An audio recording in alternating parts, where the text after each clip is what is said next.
Bienvenue sur la chaîne du Traqueur de livres. Salut à tous les dévoreurs de chouquettes et des mangeurs de livres. Aujourd'hui, un classique, un roman vraiment hors norme, 24 heures dans la vie d'une femme de Stefan Zweig, édition Poche. La chronique que je vais faire écrite est plus construite. Là, je vais vous parler du livre comme j'ai senti. Enfin, on est en 1900, début 1900. On a une pension de famille plutôt chic, plutôt réservée aux gens aisés sur la Riviera, à la Côte d'Azur. Il y a des couples de plusieurs âges différents, il y a des célibataires, il y a des gens qui sont plutôt d'un stade aisé, et tout le monde vit en harmonie. Il y a le narrateur qui observe un peu tout le monde, et puis un jour, tu as un jeune homme qui arrive parmi ce groupe. Il est élégant, intelligent, il plaît vraiment à tout le monde. En quelques heures, il séduit tout le monde. Et puis, il passe d'une personne à l'autre. 24 heures plus tard, un scandale. Madame Henriette a quitté son mari avec cet homme. Ah, c'est une espèce de bombe qui explose dans cette pension de famille. Comment se fait-il que une femme mariée, mère de deux enfants, décide de tout plaquer, comme ça, du jour au lendemain, pour partir? Alors bien sûr, tout le monde y va de son petit commentaire, c'est impossible, il se voyait avant, c'est un voyou, ouais, c'est une femme de mauvaise vie, bref, tout y passe. Le narrateur lui essaie de comprendre. Il prend bien son temps de dire voilà, combien de temps exactement ont-ils passé l'un avec l'autre au cours de ces dernières 24 heures. Donc il détaille tout. C'est plutôt intéressant d'ailleurs, et c'est très délicat, je trouve. C'est un travail très délicat, très juste, sans être trop long, et c'est vraiment super intéressant. Et donc, pendant les dîners où tout le monde débat, ça prend une ampleur un peu dingue, parce que le narrateur lui soutient que c'est tout à fait possible, que voilà, il peut se passer quelque chose comme ça qui change votre vie, alors que les autres en face s'arc-boutent sur leur position. Et à un moment où tout le monde commence un peu à s'énerver, il y a une femme, Madame C, qui arrive, une aristocrate anglaise, un peu élégante, un peu classieuse, qui met tout le monde d'accord en disant écoutez, bon, voilà, c'est bon, non, on s'arrête, on va se coucher. Mais en même temps, le narrateur sent bien que elle le regarde, elle sent elle a envie de pas de quelque chose. En effet, cette femme, voyant que le narrateur c'est le seul qui jette pas des cailloux à la femme qui est partie.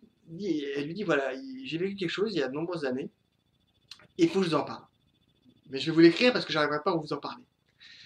Donc elle lui écrit, elle lui raconte son histoire, quand à l'époque où elle avait une quarantaine d'années, veuve, ses enfants étaient grands, elle allait d'une ville à l'autre sans vraiment vivre, ni sentir quoi que ce soit. C'était vraiment, elle vaquait à ses occupations, mais plus comme un zombie qu'autre chose. Et parmi les choses qu'elle faisait, ce que son mari lui avait proposé, un jeu, à l'époque, c'était quand ils allaient dans les cercles de jeu, il avait dit Madame, au lieu de regarder les visages des joueurs, regardez leurs mains. Vous verrez que les visages peuvent être complètement de cire, pas bouger. Les joueurs habituels sont des professionnels et ils ne montrent rien.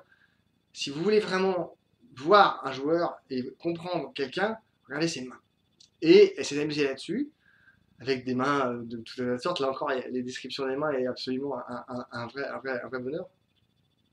Et là, un jour, donc, elle regarde les mains et elle tombe sur une paire de mains qui la captive, littéralement. Et là, sa vie bascule parce que ce joueur, elle la foudroie littéralement. Parce qu'elle sent qu'il est désespéré, il a envie de mourir.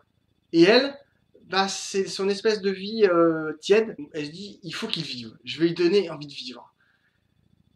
Et pareil, tout ça en 24 heures.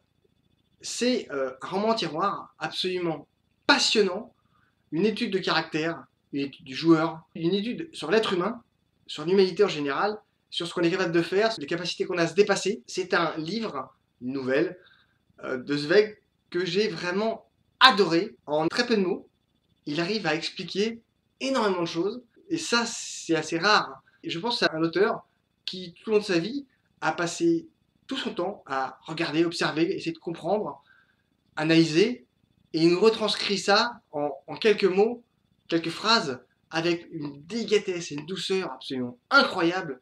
Quand il passe du narrateur masculin au narrateur féminin, son écriture change, elle se fait plus délicate, plus douce, presque plus maternelle.